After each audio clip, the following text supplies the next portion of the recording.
சென்னை புறநகரில் கொட்டி தீர்த்த கனமழை. ஆவடி, அம்பத்தூர், அனகாபுத்தூர் பகுதிகளில் கனமழை.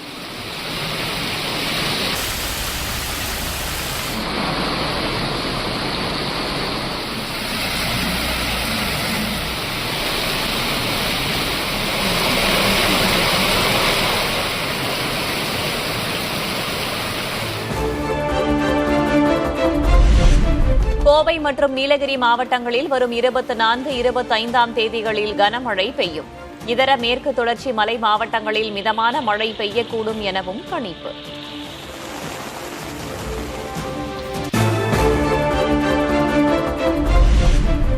தமிழ்நாட்டில் இன்று முதல் ஒரு வாரத்திற்கு மழை. ஒரு சில இடங்களில் பலத்த காற்று வீசும் என எச்சரிக்கை.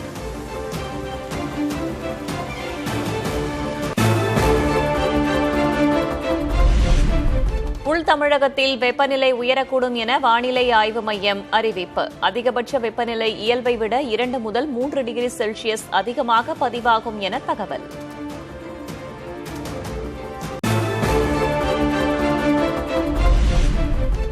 சென்னையில் ஆபரண தங்கத்தின் விலை ஒரே நாளில் 2000 ரூபாய் உயர்வு. ஒரு சவரன் தங்கம் 1,18,800 ரூபாய்க்கு விற்பனை.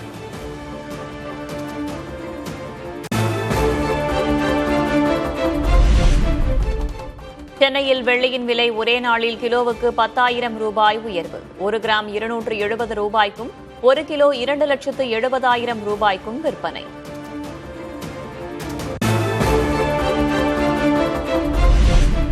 மேசையில் இருக்கும் கோப்புகளை திறக்க முதல்வர் அஞ்சுவது ஏன் என்று எதிர்க்கட்சித் தலைவர் உதயநிதி ஸ்டாலின் கேள்வி.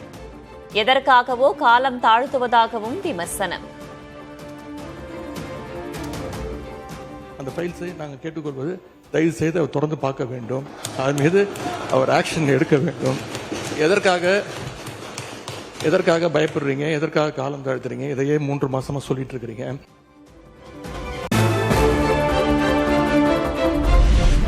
யாரையும் பார்த்து பயப்படும் கட்சி தாவேக அல்ல என எதிர்க்கட்சித் தலைவருக்கு அமைச்சர் ஆதவ் அர்ஜுனா பதில்.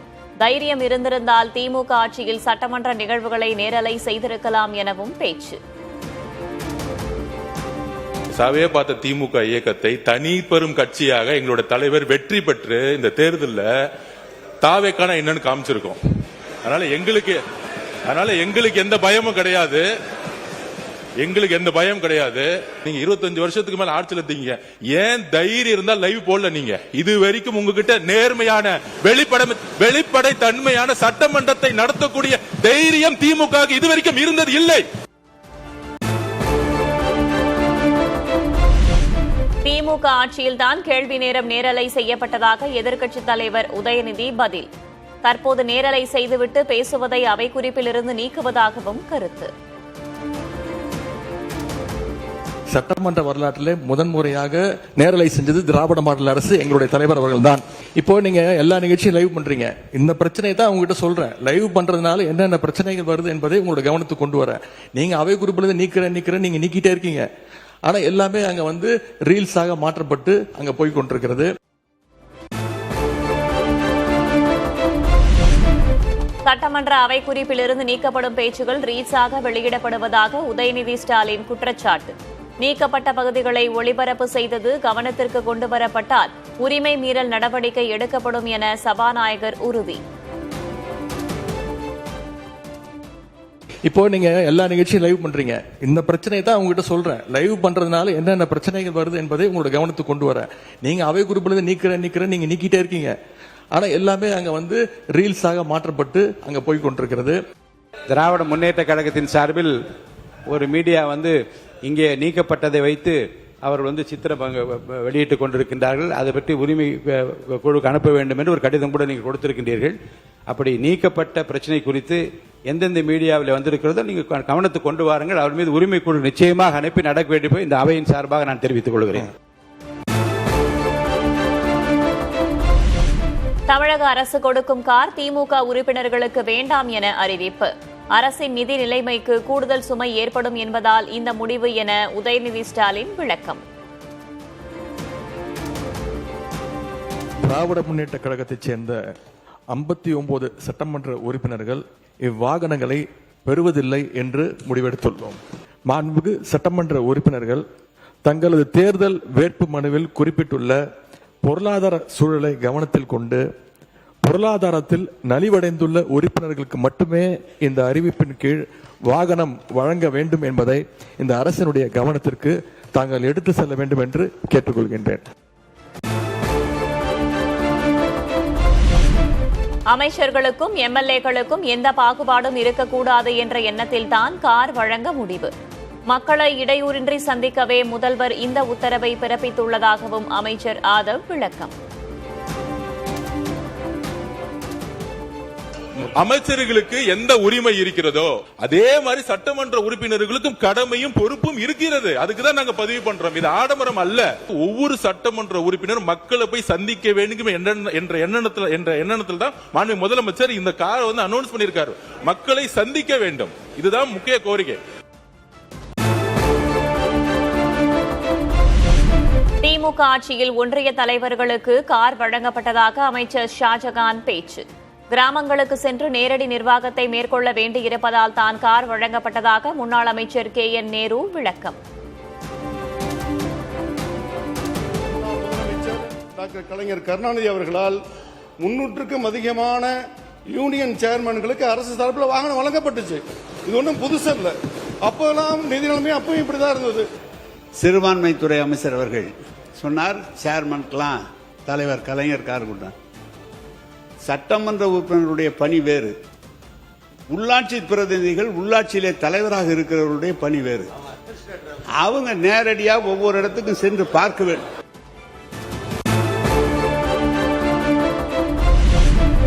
தனியாக வீடு இருந்தும் அரசு பங்களாவில் தான் எதிர்க்கட்சித் தலைவர் உதயநிதி வசிப்பதாக அமைச்சர் ஆதவ் பேச்சு. அமைச்சர் அந்தஸ்தில் உள்ளதால் தான் எதிர்க்கட்சித் தலைவருக்கு அரசு பங்களா வழங்கப்படுவதாக KN நேரு, வேலு உள்ளிட்டோர் விளக்கம். மாண்புமிகு எதிர்க்கட்சி தலைவர்கிட்ட 2-3 வீடு இருக்கு. ஆனா அரசு பங்களால இருக்கிறாருல்ல, உடனே நம்ம கேட்க முடியுமா? மாண்புமிகு எதிர்க்கட்சி தலைவருக்கு 2-3 பங்களா இருக்கு, அதனால அரசு துறை பங்களா கொடுக்க மாட்டோம்னு சொல்ல முடியுமா? மாண்புமிகு எதிர்க்கட்சி தலைவர் அமைச்சர் அந்தஸ்தில் இருக்கிறார். அவருக்கு அது அவருடைய உரிமை, அரசாங்கம் தருகிறது. அரசாங்கத்துக்கு எப்பொழுதும் எதிர்க்கட்சி தலைவர் அந்தஸ்து இருக்கிற பொழுது அவர் அமைச்சருக்கு இணையானவர்கள் என்று அமைச்சருக்கு என்னென்ன வசதியோ அந்த வசதி தராங்க. இது அரசாங்கம் போட்டிருக்கிறது. நீ நானும் பார்த்துல அது புரோட்டோகால். அது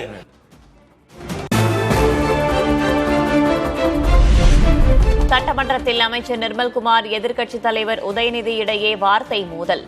இருதரப்பு எம்எல்ஏக்களும் எழுந்து நின்று கூச்சல்.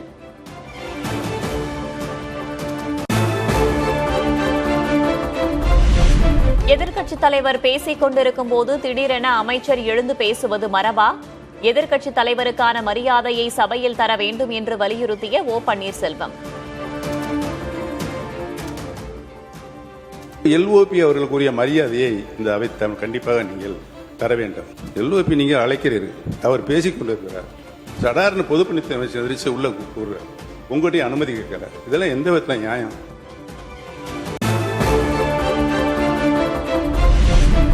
அறங்காவலர்கள் நியமனம் தொடர்பாக அமைச்சர் ரமேஷ், திமுக முன்னாள் அமைச்சர் சேகர்பாபு இடையே காரசார வாதம். அமைச்சரிடம் வந்து புலம்பிய அறங்காவலர் யார் என சேகர்பாபு கேள்வி.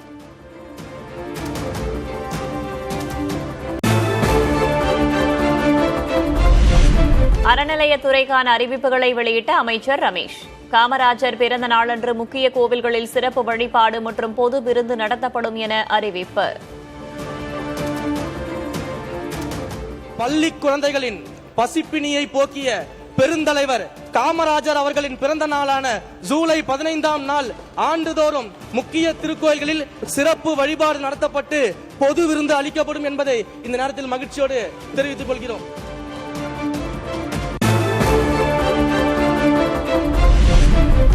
மெட்ராஸ் ஹைகோர்ட் என்ற பெயரை தமிழ்நாடு உயர்நீதிமன்றம் என மாற்ற வேண்டும்.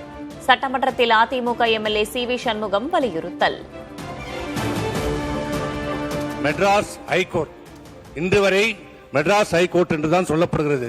இதே கேரளாவில் பார்த்தா Kerala high court, Karnataka high court, Andhra high court, Telangana high court என்று சொல்கிறோம். ஏன் 3 நீதிபதிகள் கொண்ட மணிப்பூரை கூட மணிப்பூர் ஹைகோர்ட் என்று தான் சொல்லப்படுகிறது. மெட்ராஸ் உயர்நீதிமன்றம் என்பதை, தமிழ்நாடு உயர்நீதிமன்றம் என்பதை உங்களுடைய ஆட்சியிலே, வெற்றி ஆட்சியிலே அதை நிறைவேற்றி தர வேண்டும் என்று கோரிக்கை வைக்கிறேன். சட்டமன்றத்தில் கற்பழிப்பு என்ற சொல்லை பலமுறை கூறியிருக்கிறார் அமைச்சர் ஆதம். ஆணாதிக்கத்தை பிரதிபலிக்கும் அந்த சொல்லை அவை குறிப்பிலிருந்து நீக்க மார்க்சிஸ்ட் மூத்த நிர்வாகி வாசுகி கோரிக்கை.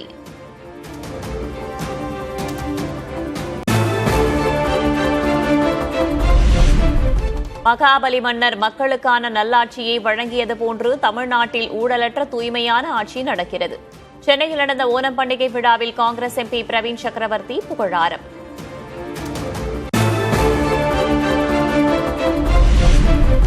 தொகுதி மறுவரையறை விவகாரத்தில் நிலைப்பாட்டை மாற்றிக்கொண்டது யார்? சட்டமன்றத்தில் தவேக, திமுக, அதிமுக, பாமக உறுப்பினர்களிடையே காரசார விவாதம்.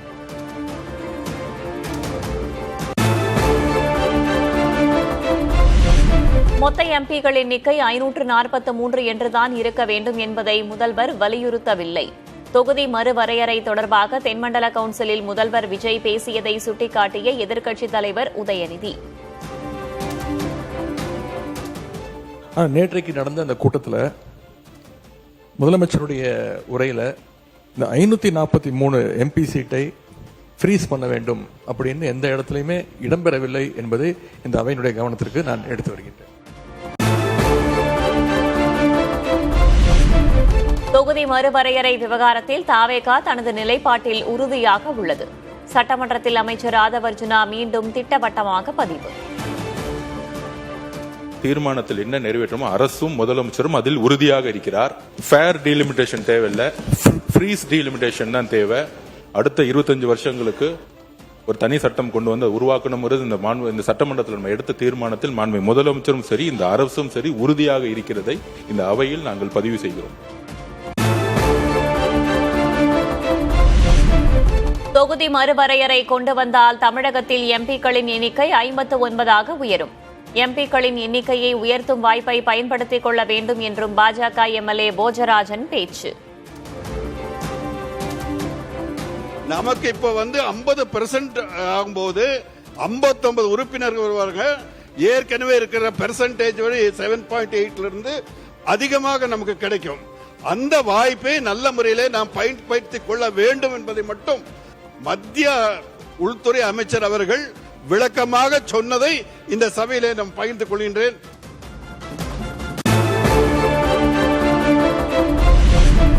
தமிழ்நாட்டில் தொகுதிகளின் எண்ணிக்கை கூட வேண்டுமா, குறைய வேண்டுமா? அரசின் நிலைப்பாட்டை தெளிவுபடுத்த வலியுறுத்திய எடப்பாடி கே பழனிசாமி.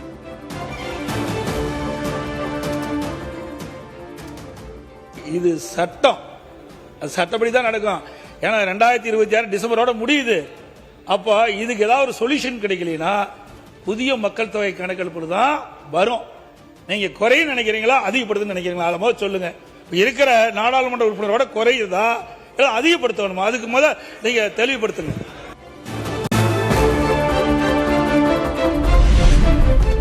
எம்எல்ஏக்களுக்கு தருவது போல ஊராட்சி தலைவர்களுக்கும் கார் வழங்க வேண்டும். முறையான ஊதியம், வசதிகள் செய்து கொடுக்காமல் தவறு செய்ய தூண்டக்கூடாது என்றும் மாணிக்கம் தாக்கூர் கருத்து.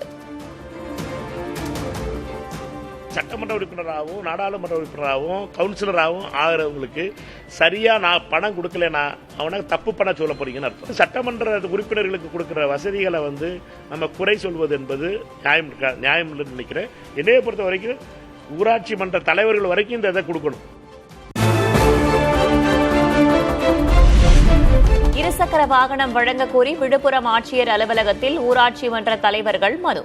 எம்எல்ஏக்களுக்கு அரசு சார்பில் கார் வழங்கப்பட உள்ள நிலையில் ஊராட்சி தலைவர்களும் கோரிக்கை.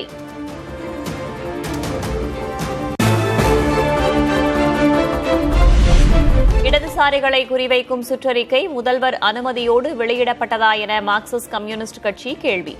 முதல்வர் விஜயும் தமிழக அரசும் நிலைப்பாட்டை தெளிவுபடுத்த வேண்டும் என பே சண்முகம் வலியுறுத்தல்.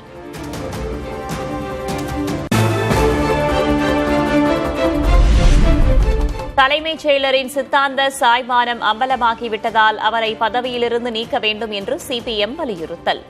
ஒன்றிய அரசின் பாணியை பின்பற்றி எடுக்கப்பட்டுள்ள நடவடிக்கையை கண்டித்து நாளை தமிழகம் முழுவதும் போராட்டம் என அறிவிப்பு. சீர்காழி அருகே வெறிநாய் கடித்ததில் பாலிடெக்னிக் மாணவர் உட்பட 4 பேர் காயம். வெறிநாயை பிடித்து அப்புறப்படுத்த வேண்டும் என்று தென்பாதி பகுதி மக்கள் கோரிக்கை.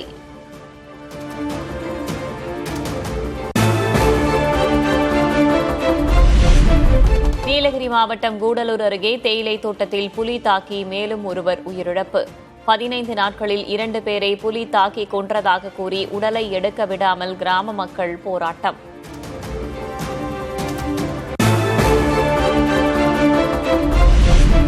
நீலகிரி மாவட்டம் கூடலூர் அருகே ஆட்கொல்லி புலியை பிடிக்க வனத்துறையினர் தீவிரம். தேயிலை தோட்ட பகுதியில் மயக்க ஊசி துப்பாக்கியோடு சென்ற மருத்துவ குழுவினர்.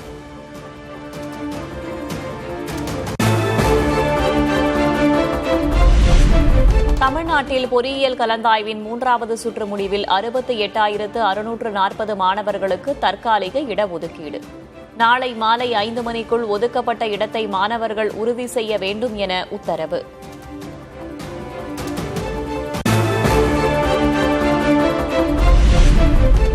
கடலூர் மாவட்டத்தில் விருத்தாச்சலத்தில் ஆக்கிரமிப்பு கட்டடங்கள் அகற்றம். நீர்வழிப்பாதையை ஆக்கிரமித்து கட்டப்பட்டிருந்த 8 கட்டடங்கள் இடித்து தரைமட்டம்.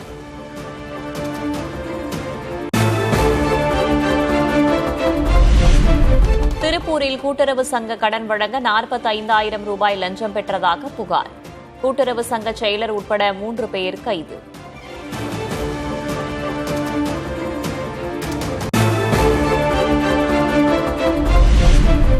இருசக்கர வாகனம் வழங்க கோரி விழுப்புரம் ஆட்சியர் அலுவலகத்தில் ஊராட்சி மன்ற தலைவர்கள் மனு.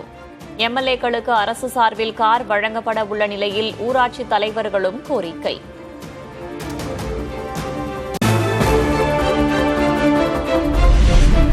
கொடைக்கானல் மேல்மலை கிராமங்களில் அனுமதி இல்லாமல் செயல்பட்ட 6 விடுதிகளுக்கு பூட்டு. நீதிமன்ற உத்தரவை அடுத்து வட்டாட்சியர் நந்தகோபால் தலைமையில் வருவாய்த்துறை அதிகாரிகள் அதிரடி நடவடிக்கை.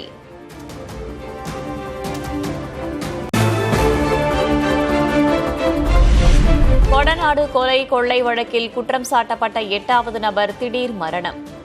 கேரள மாநிலத்தைச் சேர்ந்த சந்தோஷ் சாமி உடல் நலக்குறைவால் மருத்துவமனையில் உயிரிழப்பு.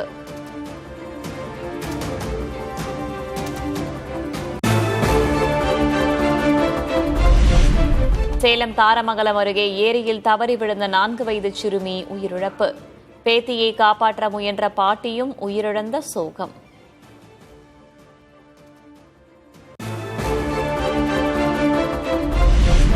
புதுச்சேரி சட்டமன்ற சபாநாயகர் மற்றும் துணை சபாநாயகர் பதவிகளுக்கு தேர்தல் நடத்த கோரிய வழக்கு. புதுச்சேரி துணைநிலை ஆளுநர், தலைமைச் செயலர் மற்றும் சட்டப்பேரவைச் செயலர் ஆகியோர் பதிலளிக்க சென்னை உயர்நீதிமன்றம் ஆணை.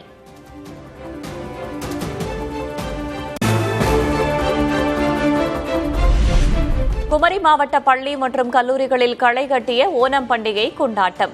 அத்தப்பூ கோலமிட்டும் நடனமாடியும் மாணவர்கள் உற்சாகம்.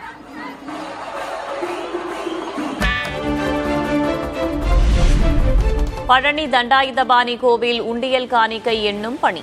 3,98,27,230 ரூபாய் ரொக்கப்பணம், சுமார் 660 கிராம் தங்கம் மற்றும் 9.6 கிலோ வெள்ளி காணிக்கை.